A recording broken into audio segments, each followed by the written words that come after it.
पहाड़ों की गोद में और धुंध से ढकी वादियों के बीच लकड़ी का एक छोटा सा घर था जिसे सब शांति निवास कहते थे। यहाँ चारों भाई बहन सेमी, रिति, पोलू और रिशु अपनी छुट्टियां बिताने आए थे। सबसे बड़ी बहन सेमी बहुत समझदार थी और हमेशा सबका ख्याल रखती थी। रिति को प्रकृति और फोटोग्राफी का शौक था, जबकि पोलू और रिशु अपनी शरारतों और खेलकूद में ही मस्त रहते थे।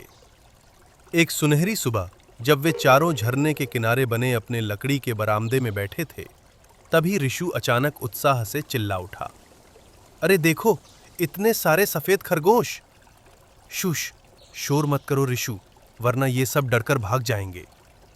लेकिन हैरान करने वाली बात यह थी कि वे खरगोश बिल्कुल नहीं डरे। उनमें से एक नन्हा खरगोश तो सीधा पोलू की कुर्सी के पास आकर बैठ गया। पोलू ने गौर किया कि उस खरगोश की आंखों में एक अजीब सी जादुई चमक थी। पोलू की हैरानी देखकर सेमी के चेहरे पर एक रहस्यमयी मुस्कान आ गई।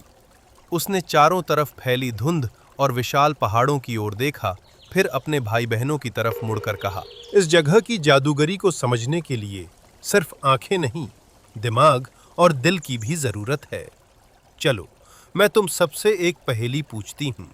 अगर तुम लोगों ने इसका सही उत्तर दे दिया तो हम इन खरगोशों के पीछे उस गुफा तक जाएंगे जहां आज तक कोई नहीं गया।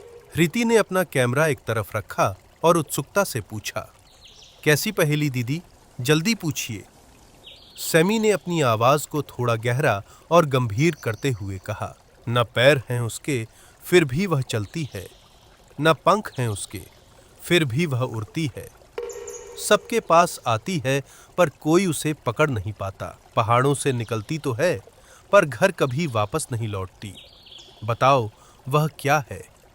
रिशु ने झट से हाथ उठाकर कहा, बादल, पक्का ये बादल ही है। सेमी ने मुस्कुराते हुए सिर हिलाया, नहीं रिशु, बादल के साथ ऐसा नहीं है। नन्हे खरगोश को सहलाते हुए पोलू कुछ सोचने लगा।